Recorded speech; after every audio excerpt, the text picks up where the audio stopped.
Hello dear learner, आज हम एक प्रॉफिट एंड लॉस का बहुत ही खूबसूरत क्वेश्चन लेते हैं। इस क्वेश्चन को बहुत इजी भी नहीं कह सकते हैं, बहुत हार्ड भी नहीं कह सकते हैं, मॉडरेट कह सकते हैं। और इस क्वेश्चन के जरिए बहुत कुछ सीखने को मिलेगा। ठीक है, तो क्वेश्चन को अच्छे से पहले समझिए और हम क्वेश्चन को सॉल्यूशन बताने के बाद ऐसे थिंकिंग करना बताएंगे कि इस क्वेश्चन को भले ही देखने में टफ लग रहा है, लेकिन इसको ओरली बनाया जा सकता है। हमारे पास 4 ऑप्शन आते हैं, तो हम ओरली इसको ऑप्शन से क्लिक कर सकते हैं कि इसका आंसर क्या होगा। लेकिन पहले इसको मतलब अच्छे से इसको बनाने की सीखते हैं पहले कि कैसे इसको हम बनाएंगे।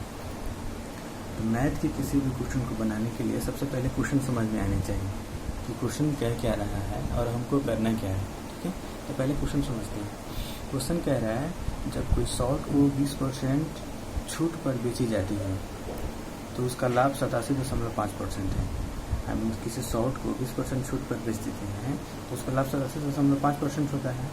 अब कह रहा है, अगर शॉर्ट का क्रय मूल्य 25% है और अंकित मूल्य को 500 रुपये बढ़ा देते हैं और छूट भी 25% की दर से बढ़ा दी जाती है तो लाभ प्रतिशत पहले के बराबर होता है।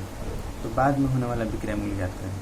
विक्रय मूल्य चाहिए निकालना है मुझे, लेकिन ये क्या होना, बाद में होने वाला विक्रय मूल्य चाहिए।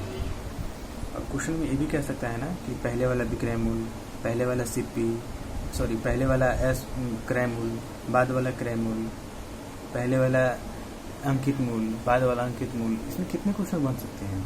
तो हमें एक क्वेश्चन बनाना है तो ये सोच के बनाना है कि इसमें से कितने क्वेश्चन बन सकते हैं। इस तरह से यदि हम क्वेश्चन को बनाना शुरू करते हैं तो एग्ज़ाम में ज़्यादा क्वेश्चन हम क्लिक कर पाएंगे, क्योंकि क्वेश्चन एग्ज़ाम में तो नया नया क्वेश्चन आ रहा है, अपने से बना के क्वेश्चन खुद सेट करके भेज रहे हैं जो भी क्वेश्चन सेटर है। इसलिए हमको ऐसे इस व्यू से पढ़ना है। अब क्वेश्चन को बनाते हैं। सबसे पहले इसमें दिया क्या क्या है। 20% क्या कर दे रहा है, ये डिस्काउंट दे रहा है। 20% जो है परसेंट डिस्काउंट है। ठीक है, और इसके बाद में क्या दे रहा है, 87.5% जो है ये परसेंट प्रॉफिट है। ठीक है, ये फर्स्ट स्टेप में दे दिया। दूसरे में क्या कह रहा है कि सीपी में यदि हम 25% बढ़ा दे रहे हैं, सीपी को 25% इंक्रीज कर दे रहे हैं। ठीक है, और एमपी में 500 रुपये हम इंक्रीज कर दे रहे हैं। तो ये जो हमारा प्रॉफिट जो हो रहा है ये सेम होगा,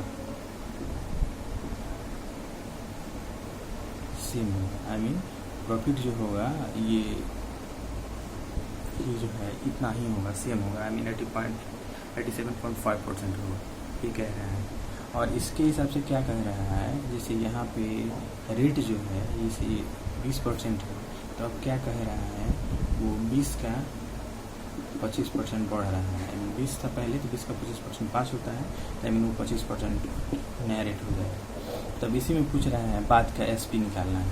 अब क्वेश्चन समझ गए, अब क्वेश्चन को सॉल्व करने की कोशिश करते हैं। तो हम ये जानते हैं, सबसे पहले हम ये इस कॉन्सेप्ट पढ़े हुए हैं कि सीपी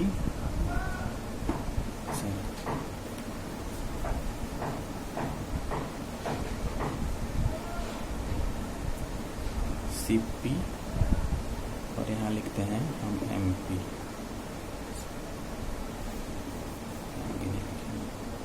यहाँ लिखते हैं एमपी। ठीक है, सीपी और एमपी। तो सीपी और एमपी के रेशियो यदि हम निकाल लेते हैं, क्वेश्चन पढ़ के ही मुझे समझ में आ रहा है कि सीपी और एमपी का रेशियो निकाल लेते हैं तो क्वेश्चन सोल्व करना आसान हो जाएगा। ठीक है, क्योंकि इसी को डेटा ज़्यादा दिया हुआ है।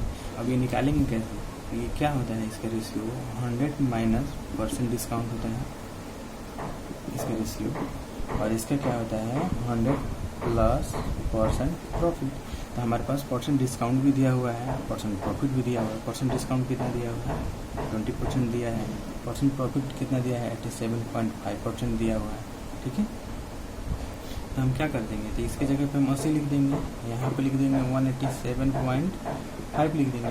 ठीक है, तो हम ये टोटल इतना ना लिख कर समझाने के लिए मैंने ये बताया कि ये कंसेप्ट होता है।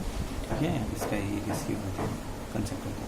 तो आप चाहें तो अलग इसको नोट कर सकते हैं, इसको मिटा करके डायरेक्ट हम ऐसे लिखेंगे, यहाँ लिखेंगे 80 और यहाँ लिखेंगे 187.5 और ये पॉइंट को हटाने के लिए हम एक यहाँ 0 लगा देंगे। अब इसको हम कैंसिल करते हैं, इसको सिंप्लीफाई करते हैं, तो क्या हो जाएगा, ये 25 से घटाते हैं तो 25 3 75, 25 2 50 हो गया। और इसको 25 से घटाएंगे तो 25 7 175 और 25 25 हो गया, तो 32 और हमारे पास 75 आ गया। अब क्वेश्चन क्या कह रहा है कि सीपी को 25% बढ़ा देते हैं। सीपी को क्या कर रहा है, वो 25% बढ़ा दे रहा है। 25% का मतलब कितना होता है, 1/4। तो 1/4 से जब हम इसमें मल्टीप्लाई करेंगे 1/4 से, तो कितना हो जाएगा, 32 में 1/4 करेंगे, 4 8 32, 8 आ गया, ठीक है, 8 आ गया। तो इस 8 को 32 में ऐड कर देंगे तो कितना हो जाएगा, 40 हो जाएगा। तो इसीलिए हम डायरेक्ट क्या लिख देंगे, 40 लिख देंगे, 40 हमने लिख दिया। अब कह रहा है 25% डिस्काउंट दे देने के बाद, और क्या कह रहा है कि इसको जो है एमपी जो है 500 रुपये बढ़ा देना, एमपी में 500 रुपये बढ़ा दिया जा रहा है। तो एमपी में मान लेते हैं हम इस क्वेश्चन के हिसाब से यहाँ 500 रुपये बढ़ गया। अब क्या कह रहा है, रेट, तीसरा कंडीशन क्या था, उसका रेट जो है 25% की दर से बढ़ रहा है। तो उसका रेट जो है पहले कितना था, 20% था, ठीक है। अब कह रहा है 25% बढ़ रहा है, तो 25% का मतलब होता है 1/4, ठीक है, 1/4 अर्थात पहले 4 था तो कितना हो गया, 5 था, 5 हो गया। अब 4 का वैल्यू कितना दे दिया है, 20, तो 5 का वैल्यू कितना हो जाएगा, 25 हो गया ना, ये 25% हो गया, 5 का वैल्यू 25% हो गया। तो हम 25, अब इतना तो हमको समझ में आ गया ना कि ये अब जो हमको डिस्काउंट देना है एमपी पे, पहले एमपी पे डिस्काउंट मिलता था कितना, 20%। अब हमको एमपी पे जो नया वाला एमपी जो है, बाद वाला एमपी है, उस पर हमको 25% डिस्काउंट देना है। तो 25% डिस्काउंट देने का मतलब होता है 1/4, अर्थात 4 रुपये की चीज़ को हमको बेचेंगे कितना में, 3 रुपये में। अब किसी के मन में आएगा हमने ऐसा क्यों किया कि हमने ये एसपी की तरफ क्यों गया, मैं एसपी की तरफ में क्यों गया, एसपी मैं यहाँ लिख दिया, एसपी में इसका दर्शक एसपी की तरफ क्यों गया। एसपी की तरफ मैं इसलिए गया क्योंकि लास्ट में क्वेश्चन में लिखा हुआ है कि दोनों कंडीशन में प्रॉफिट सेम हो रहा है। तो प्रॉफिट के पास जाने के लिए हमको एसपी को भी तो बराबर करना पड़ेगा, एसपी के पास जाना पड़ेगा। इसीलिए हमने क्या किया, अब देखो अब यहाँ पे क्या हो रहा है, ये जो है आपको प्रॉफिट कितना हो रहा है, यहाँ पे प्रॉफिट है 87.5% बराबर होता है 7/8, क्योंकि 1/8 बराबर होता है 12.5%, ठीक है। तो 7/8 बराबर इतना होगा, 87.5% 5% बराबर 7/8 होगा। इसीलिए हम डायरेक्ट क्या कर देंगे, इसको मिटा के हम यहाँ लिख देंगे 7/8। तो 8×5 = 40, 7×5 = 35, कितना हो गया, 75, ठीक है, 75 हो गया। तो इसके हिसाब से चले हमने, तो हमको क्या मिला, एसपी कितना मिला, 75, और इधर से हमने आए तो हमको एसपी क्या मिला, 3 मिला। तो 3 का वैल्यू मिला है 75, 3 का वैल्यू की दोनों साइड से चलेंगे, एसपी तो हमको सेम ही मिलेगा ना, सेम ही मिलेगा। तो 3 का वैल्यू कितना है, 75, तो यानी 25 का मल्टीपल है 25 × 75, ये 4 का वैल्यू कितना हो जाएगा, 4 का वैल्यू कितना हो जाएगा, 100, ठीक है, 4 का वैल्यू 100 हो जाएगा। तो इस कंडीशन में ये सारा का सारा जो है यूनिट है, ये 75 जो है यूनिट है, 100 भी यूनिट है। अब हम देख रहे हैं पहले हमारा एमपी कितना था, 75 यूनिट, पहले एमपी जो था मेरा 75 यूनिट था, कब, जब सीपी 32 यूनिट था, ठीक है। अब हमारे पास जब सीपी 40 यूनिट हो गया, ये बाद वाला सीपी है, तो हमारे पास बाद वाला एसपी कितना हो गया, 75 यूनिट, और बाद वाला एमपी कितना हो गया, 100 यूनिट। लेकिन वो क्वेश्चन में क्या कह रहा है, एमपी को कितना बढ़ा दिया गया है, 500 बढ़ा दिया गया है, 500 रुपये बढ़ाया गया है। तो अर्थात हम ये देख रहे हैं कि कितना ही बढ़ा हुआ है, यूनिट में तो 25 बढ़ा हुआ है, लेकिन रुपये में कितना बढ़ा है, ये 500। 25 का कितना मल्टीपल है, ये 20 गुना मल्टीपल है, ठीक है। तो इसीलिए 75 का वैल्यू हमको निकालना है, तो 75 में हम 2 से मल्टीप्लाई करेंगे, 75 दूना 150 होता है, 1 जीरो लगा देंगे यहाँ पे। हमारा आंसर कितना हो गया, 1500। बाद वाला SP पूछ लिया। अब वही कह देता कि हमको पहले वाला शुरुआत वाला ही SP बताओ कितना होगा। तो क्वेश्चन जब पूछ रहा है तो हमें तो बताना पड़ेगा ना। तो सबसे पहले क्या करेंगे, हम ये देखेंगे कि पहले भी प्रॉफिट कितना होता था, 7/8, 87.5% का मतलब होता है 7/8। और 7/8 निकालने के लिए तो इसका प्रॉफिट होता था। तो प्रॉफिट निकालने के लिए SP निकालने के लिए क्या करेंगे, हम 7/8 से मल्टीप्लाई कर देंगे। 8 चौका 32, 7 चौका 28, 28 से 32 कितना होता है, 60 हो गया। तो ये हो गया 60 यूनिट। तो जब CP 32 था तो SP कितना था, 60 यूनिट था, ठीक है। और जब SP 60 यूनिट था तो MP कितना था, 75 यूनिट था। तो 1 यूनिट का वैल्यू 20 है, तो 60 यूनिट का वैल्यू कितना आ जाएगा, 1200। इसका मतलब पहले वाला SP कितना था, 1200 था। यदि क्वेश्चन में हमसे पूछता है पहले वाला SP बताओ, तो 1200 रुपये हो गया। अब क्वेश्चन में पूछ सकता था, ये भी क्वेश्चन में राइज कर सकता है कि बाद वाला CP बताओ। तो बाद वाला CP कितना है, 40। 1 यूनिट का वैल्यू कितना है, 20। 1 यूनिट का वैल्यू 20 है, तो हम 40 यूनिट का वैल्यू निकाल देंगे, कितना हो गया, 4 दूनी 8, 8 पर डबल 0 हो जाएगा, ठीक है, 800 हो गया। अब ये भी क्वेश्चन में पूछ सकता है कि पहले वाला CP बताओ। तो पहले वाला CP कितना है, 32 यूनिट, और 1 यूनिट का वैल्यू कितना है, 20। तो 32 दूनी 64 होता है, 32 दूनी कितना होता है, 64। तो 64 के 620 रुपया हो गया, ठीक है। अब क्वेश्चन में ये भी पूछ सकता है कि शुरू वाला MP कितना था, अंकित मूल्य कितना था। तो शुरू वाला अंकित मूल्य यूनिट में कितना है, 75 यूनिट, और 1 यूनिट का वैल्यू कितना है, 20। तो हम क्या कर देंगे, 75 दूनी 150, 1 जीरो और लगा देंगे, 1500 हो गया। ये भी पूछ सकते हैं बाद वाला MP कितना है, बाद वाला MP 100 है, 100 में हम 20 से मल्टीप्लाई कर देंगे, कितना हो जाएगा, 2000। अब इस तरह से जितने भी क्वेश्चन इस पर बन सकते हैं, हम लोगों ने क्वेश्चन डिस्कस कर लिए हम लोगों ने, ठीक है। अब हम इसको ओरली बनाने की कोशिश करते हैं कि इसको हम कैसे बना सकते हैं, ओरली कैसे बना सकते हैं कि क्वेश्चन मतलब इतना करने की ज़रूरत ना है। तो यहाँ देखते हैं, इस बार थोड़ा सा देखें।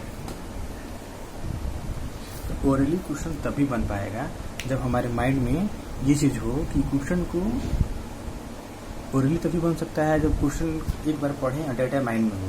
तो हम ये देख रहे हैं कि हमारे पास CP और MP में हम रेशियो निकालेंगे माइंड में ही। CP और MP में रेशियो निकालेंगे तो हमको पता है CP और MP का रेशियो निकालने के लिए CP निकालते हैं तो हम क्या करते हैं, हमारे पास डिस्काउंट जो होता है तो 100 में से डिस्काउंट घटा देते हैं। 100 में से डिस्काउंट घटा देंगे तो मेरे पास माइंड में ही कैलकुलेट करेंगे, यहाँ पे 80 आ जाएगा, ठीक है।